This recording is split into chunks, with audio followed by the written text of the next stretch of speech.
시청자 여러분 안녕하십니까? 문재인이 오늘 또 뛰어난 포장수를 다시 한번 발휘했습니다.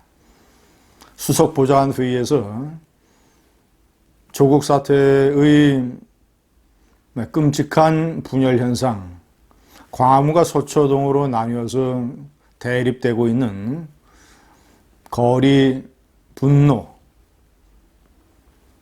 이런 것에 관해 처음으로 입장을 밝혔습니다. 그런데 벌어지고 있는 현실과 완전히 동떨어진 외계인 같은, 물론 본인은 마음속으로는 전부 다 알고 있겠죠. 그러나 국민들에게 이것을 포장하고 또 포장해서 이상한 모양으로 내놨습니다. 조국 임명이라고 하는 첫 번째 단추를 잘못 꿰니까 계속 포장지로 덮어야 하는 그런 상황이 벌어지고 있습니다. 제가 주요한 포장이 어떤 것인지 설명을 해드리겠습니다. 첫 번째, 국론 분열이 아니라고 얘기했습니다. 정치적 사안에 대해 국민의 의견이 나뉘는 것은 있을 수 있는 일이며 이를 국론 분열이라고 생각하지 않는다. 조국 사태는 어떤 소득주도 성장이라든가 최저임금, 아니면 무슨 동성애자 정책, 아니면 어떤 특별한 법안에 관한 국회의 분열 사태, 이런 것이 아닙니다. 조국 사태가 촉발을 시켰지만 그 근본의 문재인 정권을 찬성하느냐 반대하느냐, 문재인의 하야를 주장하느냐 아니면 문재인을 옹호하느냐, 완전히 이 정권, 더 나아가서는 자유민주 체제와 문재인 좌파 정권이 선호하는 사회주의적 정책의 수용, 이런 것에 관한 완벽한 국민과 국민 간의 대립이며 국가의 분열 사태입니다. 그런데 이것을 국론의 분열이 아니라고 얘기했습니다. 두 번째, 대의 정치가 실패할 때 국민이 이런 식으로 직접 민주주의 형태를 표방을 해서 의견을 표출하는 것은 긍정적인 측면도 있다고 얘기를 했습니다. 그리고 그런 측면에서 자신의 소중한 시간과 비용을 들여 직접 목소리를 내주신 국민들께 감사드린다라고 얘기를 했습니다. 아니, 대의 정치가 왜 실패했습니까? 대의 정치는 분명히 입법부에서 국회 청문 보고서를 채택하느냐 여부로 대통령이 임명한 후보자에 대한 찬반을 표시하는 것입니다. 야당이 거세게 반대해서 국민 청문회에 보고서가 채택되지 않았는데, 그것도 역대 어떤 후보자보다도 논란이 많고 비리와 하자가 많아서 여권 자체 내에서도 반대 목소리가 나왔던 그런 후보자를 강행함으로써 대의 정치가 실패하게 만든 장본인이 누굽니까? 문재인 아닙니까? 본인이 국회의 대의 정치를 망쳐놓고 국민들이 할 수 없이 거리로 뛰쳐나가니까 그런 직접 민주주의가 긍정적인 측면도 있다라고 얘기를 했습니다. 그러면서 소중한 비용과 시간을 내주신 국민들께 감사드린다고 얘기했습니다. 완전히 병 주고 약 주고 아닙니까? 아니, 국민을 이거 놀리는 겁니까?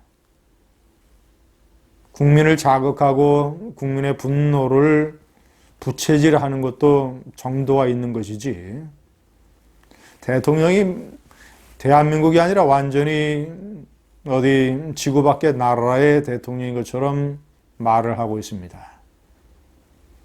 네 번째, 결론 부분은 어떻게 얘기했느냐? 이것도 참 기가 막힌 포장입니다. 다양한 의견 속에서도 하나로 모아지는 국민의 뜻은 검찰이 정치적 중립 보장 못지않게 검찰 개혁이 시급하고 절실하다는 것이다. 다양한 의견 속에서도 하나로 모아지고 있다고 얘기했습니다. 서초동에서 얘기하는 검찰의 개혁과 광화문에서 얘기하는 검찰의 개혁이 하늘과 땅 차이 아닙니까? 광화문에서는 비리와 하자 투성이의 조국 법무장관이 사퇴하는 것이 검찰개혁의 첫걸음이다. 검찰개혁을 담당할 자격이 없다. 병든 세포가 어떻게 환자의 몸을 고치느냐? 이것이 광화문의 논리이고 서초동은 무조건 그래도 우리는 정경심을 사랑한다. 조국을 지킨다. 조국이 검찰개혁을 해야 된다라고 하는 것이 서초동의 논리고 겉으로 드러난 규모로 따지면 광화문 집회가 훨씬 크고 조국 임명에 대해서 반대하는 여론이 더 많습니다.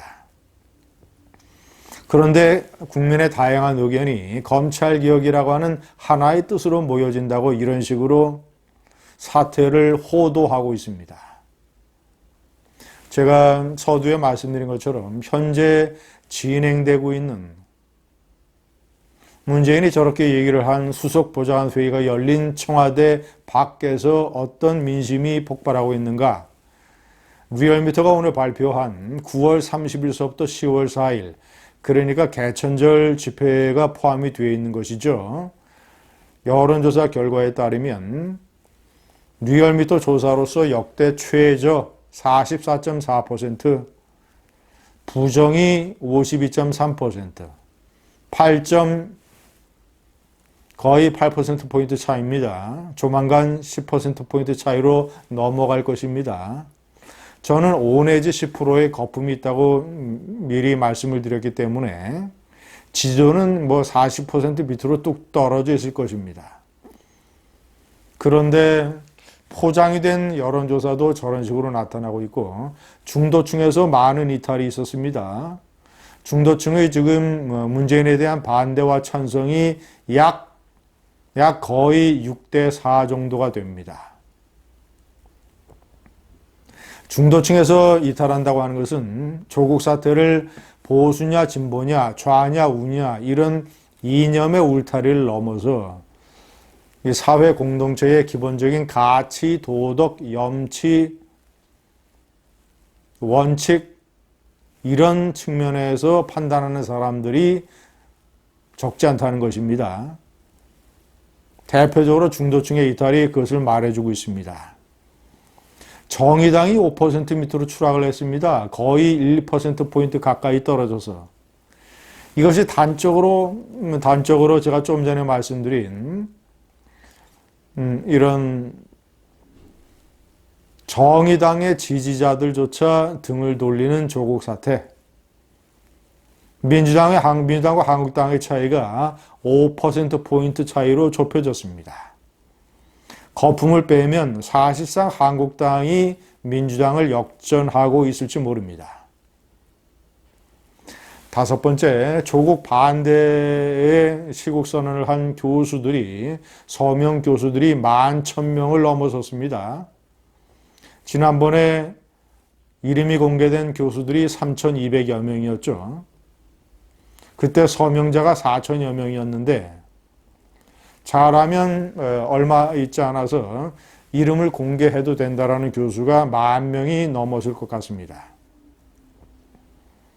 투기자본감시센터는 경실련 참여연대와 더불어 진보진영의 3대 경제 관련 시민단체입니다.